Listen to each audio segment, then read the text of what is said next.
इधर जेपीएससी की परीक्षा में एक और खेला सामने आया। दरअसल दूसरी पाली की परीक्षा के सेट बी में 24 प्रश्न जो है वो रिपीट हुए हैं।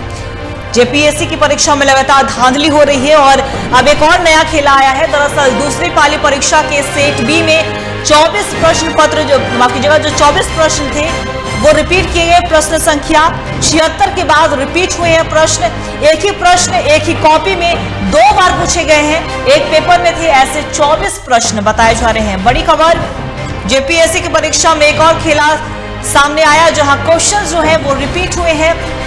76 क्वेश्चन के बाद लगातार प्रश्न रिपीट हुए हैं और बताया जा रहा है कि एक ही कॉपी में 2 बार पूछे गए हैं सवाल और एक पेपर में ऐसे 24 प्रश्न थे जो रिपीट किए गए हैं।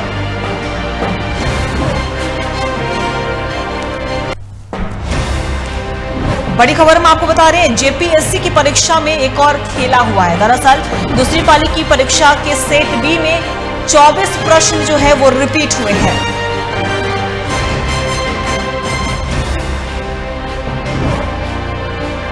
एक ही प्रश्न में एक ही कॉपी में 24 ऐसे प्रश्न जो थे वो रिपीट किए गए हैं। बताया जा रहा है कि प्रश्न संख्या 76 के बाद से सभी क्वेश्चंस रिपीट हुए हैं। दूसरा समझ सकते हैं कि आपके एक तरफ प्रश्न पत्र लीक का मामला गरमाया रहा तो दूसरी तरफ कई तरह की घटनाएं सामने आई कि कहीं पे ओएमआर शीट पहले से भरा हुआ नजर आता है तो कहीं पे छात्र का नाम पहले से लिखा हुआ आता है तो एक बेंच पर 3-3 अभ्यर्थी बैठकर एग्जाम देते हैं। इसी खबर पे हमारे साथ बोकारो से राजेश ओझा जो कि एक शिक्षक हैं वो हमारे साथ जुड़े हुए। सबसे पहले राजेश जी आपका बहुत बहुत स्वागत है टीवी 45 पर। तो देखिए राजेश जी, जैसे कि जेपीएससी में लगातार धांधली हो रही है, कल हमने देखा था किस तरीके से प्रश्न पत्र लीक होने का मामला गरमाया रहा, तो दूसरी तरफ आज एक और खेला आया है कि 24 ऐसे प्रश्न जो थे वो रिपीट किए गए हैं। क्या कुछ आप कहेंगे इस पे?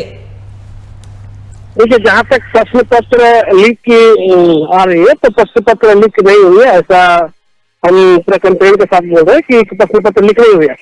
कुछ जगह पे सेंटर पे मिसमैनेजमेंट हुआ, जैसे कि जामताड़ा हो गया आपका, बोकारो, धनबाद, हजारीबाग पे। और जो क्वेश्चन पेपर रिपीट की जो आ रही है वो हजारीबाग से विनोबा भावे यूनिवर्सिटी में पेपर नंबर 2 की बी सीरीज जो है उसको 2 बार रिपीट हो गया है पेपर। तो ये सब मिसमैनेजमेंट है, बाकी प्रश्न पत्र लीक की कोई ऐसी घटना नहीं हुई है। देखिए, मैनेजमेंट तो कहीं ना कहीं तो आप ये कह रहे हैं ना कि मैनेजमेंट कहीं ना कहीं फेल हो रही है परीक्षाएं सही ढंग से चलाने में, कंडक्ट करने में, तो आखिर ऐसी गलतियां क्यों हो रही हैं? आखिर इससे तो अभ्यर्थियों को तो परेशानियों का सामना करना ही पड़ रहा है राजेश जी। देखिए, जो ये झारखंड लोक सेवा आयोग की जो परीक्षा है पीटी की, इससे जो अभ्यर्थी थे वो काफी ज्यादा थे। 3.5 लाख लमसम स्टूडेंट किए एग्जामिनेशन कंप्लीट किए। तो जाहिर सी बात है, जितनी बड़ी परीक्षा है तो कहीं ना कहीं लूटफुट होने की हो सकती है।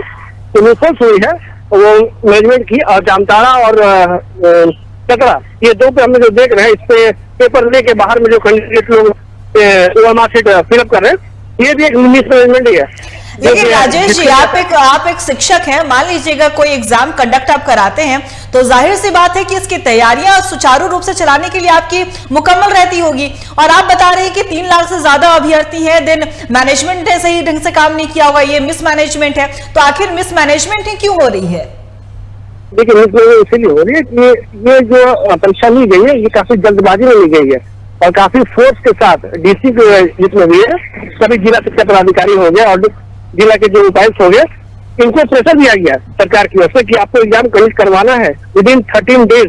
उसके लिए आनंद पानी में मीटिंग बैठाया गया और जो सीट मैट्रिक्स की बात हुई वो सेम सीट मैट्रिक्स गई है जो झारखंड कर्मचारी चयन आयोग की संयुक्त स्नातक स्तरीय की परीक्षा जो हुई थी जिसमें पेपर लीक का हुआ था, वही सेम मैट्रिक्स इससे भी गया हुआ। तो इसीलिए ये सब घटना होना लाजमी था। मिसमैनेजमेंट है वहां पे। मिसमैनेजमेंट के साथ हम लोग पहले देखे थे कि मिसमैनेजमेंट हुआ तो प्रश्न पत्र लीक हुआ, लेकिन यहाँ पर सिर्फ मिसमैनेजमेंट हुआ, प्रश्न पत्र लीक होने जैसे कोई घटना नहीं है। राजेश जी, मेरा आपसे एक आखिरी सवाल है। देखिए, आप एक शिक्षक हैं तो आप भली भांति जानते होंगे कि अभ्यर्थी कितनी मेहनत करते होंगे इस परीक्षा में बैठने के लिए। तो जल्दबाजी किस बात की थी? आखिर इतनी जल्दबाजी में क्यों परीक्षा ली गई और ऐसे इसे सुधारने के लिए क्या कुछ किया जा सकता है, आप बताइए। देखिए, सुधारने के लिए इससे जो सेंटर्स हैं, सेंटर्स हम लोग चूज करना पड़ेगा, जो जिला के जो प्रमुख स्कूल है वही समय सेंटर दिया जाए। आप देखिए यूपीएससी का जो सेंटर होता है रांची में होता है, उसमें ऑक्सफोर्ड पब्लिक स्कूल ये सब बड़े बड़े स्कूल को दिया जाता है। इस समय जो इन्विजिलेटर रहते हैं और टीचर रहते हैं, वो लोग को प्रॉपर उन लोगों को इंस्ट्रक्शन दिया जाता है कि किस तरह से आपको प्लानिंग करना है, आपको पेपर कहाँ खोलना है, स्टूडेंट के सामने खोलना है। तो प्रॉपर प्लानिंग के साथ वहाँ पर एग्जामिनेशन चलाई जाती है, इसलिए यूपीएससी का पेपर भी नहीं होता है। और यहाँ पे जो जेपीएससी है, यहाँ पे जल्दबाजी में 13 दिन के अंदर ही परीक्षा करवा दी, इसीलिए ये सब घटना वो सुनने के लिए मिला। लेकिन जहां तक प्रश्न पत्र लीक का मामला है, ये प्रश्न पत्र लीक नहीं हुई है, हम पूरा आश्वस्त है कि प्रश्न पत्र लीक नहीं हुई है। चलिए राजेश जी, आपका बहुत बहुत शुक्रिया हमारे साथ जुड़ने के लिए और अपनी बातों को रखने के लिए। तो ये थे हमारे साथ बोकारो से शिक्षक राजेश ओझा जी, जिन्होंने साफ तौर पर ये कहा है कि ये मिसमैनेजमेंट हुआ है और कहीं ना कहीं सरकार की तरफ से अधिकारियों पर प्रेशर डाला जा रहा था। ये उनकी बातें हैं, आपने उनको सुना कि इस तरीके से उन्होंने कहा कि ये पूरी तरीके से मिसमैनेजमेंट। हालांकि इन्होंने प्रश्न पत्र लीक मामले से बचते हुए नजर आए, इन्होंने इस पर किसी तरह की कोई प्रतिक्रिया नहीं दी। उन्होंने कहा कि प्रश्न पत्र नहीं हुआ है, लेकिन कहीं ना कहीं ये बातें उन्होंने मानी कि क्वेश्चन जो है वो रिपीट हुए हैं और ये सरासर गलती मैनेजमेंट की है। तो अब ये देखने वाली बात होगी कि इस पर मैनेजमेंट क्या कुछ एक्शन लेता है।